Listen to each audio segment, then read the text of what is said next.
With me is top Sri Lankan politician who does not need any introduction. He's a lawmaker. He has been the former deputy foreign minister of the country. He has worn several hats and someone who is seen as an important part of the Sri Lankan political system. So welcome to WION.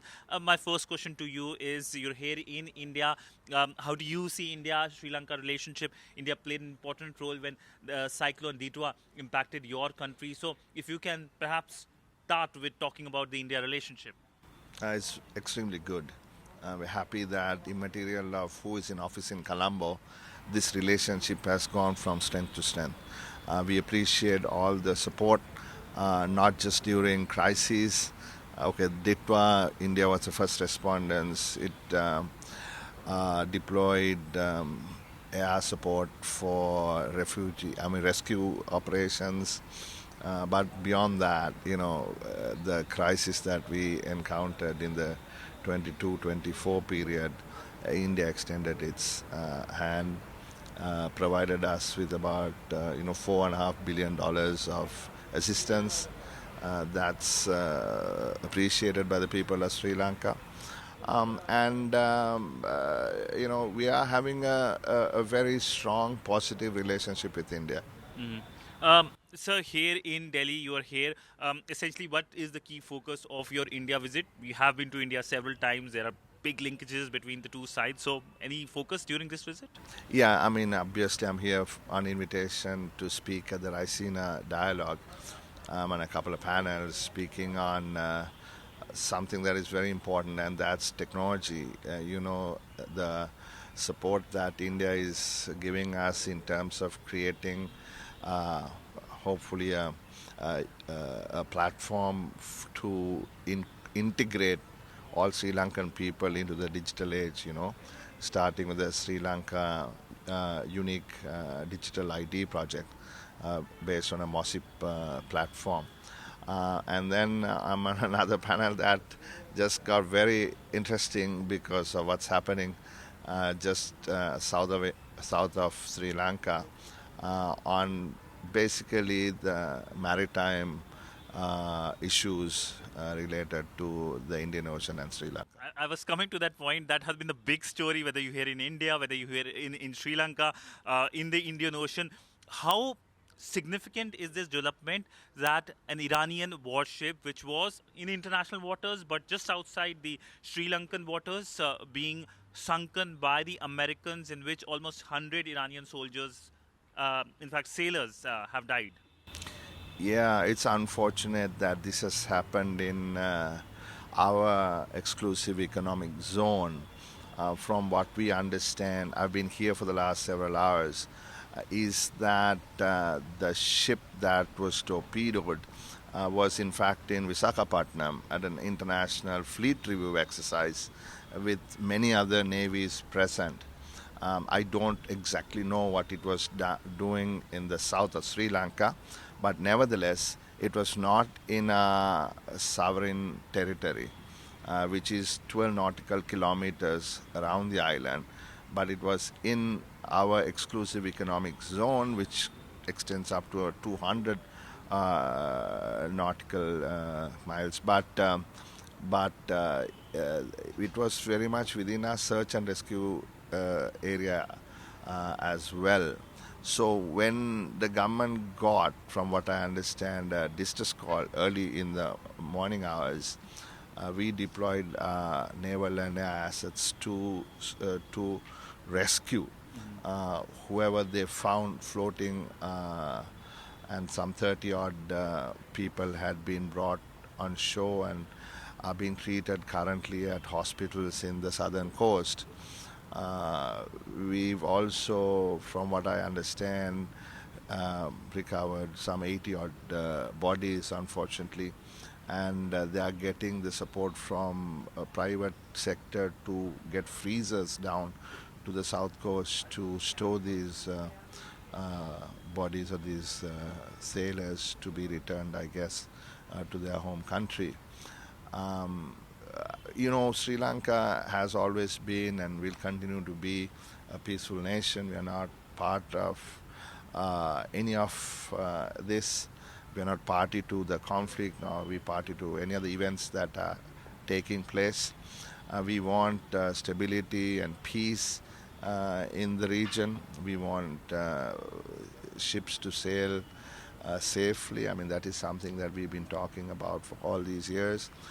Safety and security of navigation. Hmm. So therefore, we urge all parties that they concentrate more on dialogue and discussion and resolve this because honestly, this is not something Hmm. now something we want. Correct, sir. But essentially, incident has happened. Do you worry that the war in West Asia is now expanding to the Indian Ocean? And for Sri Lanka, what will be the big worry? Because the big worry for all the countries is energy needs, because it looks like the energy needs are going to get impacted now. Yes, because now we have been told that there is a second ship just outside our territorial waters, and the government is concerned about those on board. I do not know if it is a military vessel or what it is. We haven't been given that information, except just a little while ago it was announced in Parliament that they confirm such a second ship exists. So I think we need to have restraint, be cautious about human life, Hmm. and certainly we do not want conflict in the Indian Ocean. This is crucial. I mean, Sri Lanka is just a few kilometers away from the busiest shipping route. 60,000 ships go past Sri Lanka. Hmm. Like you said, energy, large quantities of fuel is transported. So, not just for Sri Lanka, but for the entire global Hmm. economy, uh, the war coming to the Indian Ocean will have a serious negative consequence. Hmm. So you're essentially saying that Sri Lanka is worried about the incident which has happened, and it will have a huge ramification. Obviously, we are concerned. Obviously, we are concerned, and we want it to stop. Obviously, I mean, for us, I mean, there are four concerns. One is trade. If that gets negatively impacted, we're going to have issues of imports and exports. We export, and we have to import all our energy needs, fuel. Then another is remittances. You see, a lot of our people are employed in the Middle East, and they remit, large volumes of money. Another is tourism. Even though we don't get too many tourists from the Middle East, we are having record numbers. Global magazines are, saying, look, Sri Lanka is the place to go. It's a top three destination in the world, Hmm. and we're breaking all records as we speak. And Middle East obviously is a hub for most airlines, Hmm. and that will have an impact.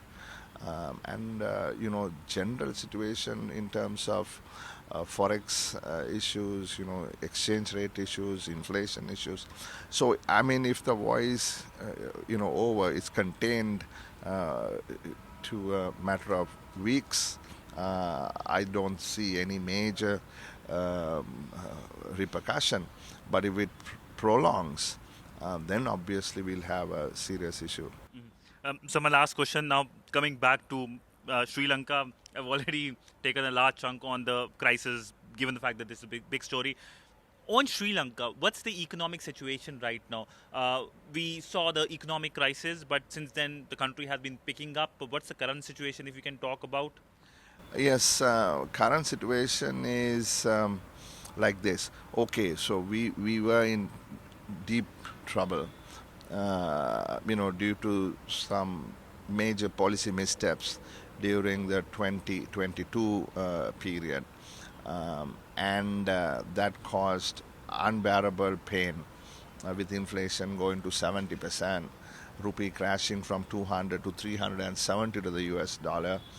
interest rates subsequently going up to 35%, unimaginable disruption of the economy.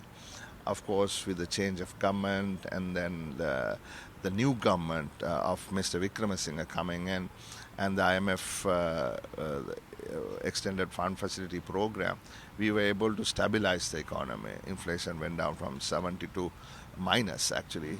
Currently it's hovering around 2%. Exchange rates strengthened from 370 to around 300.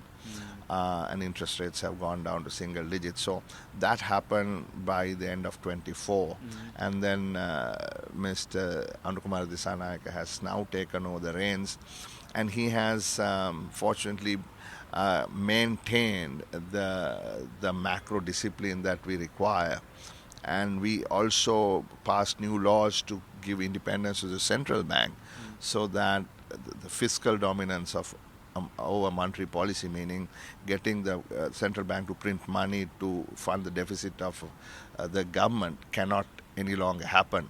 So there is discipline there, and on the fiscal side and on the monetary side. So therefore, there is macro stability, which is very good, and the current government has sort of continued with that. But the issue is not that. Going to the next step is growth. We see this country is the largest, rather the fastest growing large economy in the world. Southern 5 states are growing at around, double digits. And even we saw UP numbers around 10-11%, which is very, very strong. Now, we must be able to get our economy back on track for it to grow from the current 3-4% to, close upon double digits. So that's a huge challenge for the government, and it needs investments. And to do that, you need to do a lot of trade and investment policy reforms. For instance, I think, a lot of us think that India is going to be sort of the next, obviously, growth center, and we are just a few kilometers away. There's so much for us to gain by sort of integrating with the Indian economy in becoming partners on their production networks and, logistics and supply lines and energy trade and so on. So the government needs to be able to make those moves in order for us to get growth going. And do you think that the crisis in West Asia could unravel all the gains that have been made in last few years? Well, not really. Sri Lanka is a small open economy, which means we are price takers, which means we can be impacted by exogenous shocks. And this is obviously one of those. And what we have learned is that we need to build buffers, whether it's on the fiscal side, on the monetary side, on the external side, and that is what we are doing. But still, those are limited in its capacity to withstand a long duration of a shock, right? Like I say, we're a small country. So we would rather see this conflict end as soon as possible for our own self-interest.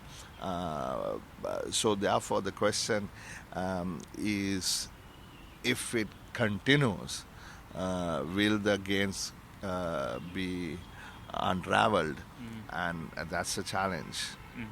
On that note, thank you so much, sir, for speaking to WION, giving us a perspective about India-Sri Lanka relationship, but also about the war and its impact in the region. Thank you so much, sir. Thank you very much. Thank you, sir. With video journalist Piyush Siddhant Sibal for WION in New Delhi.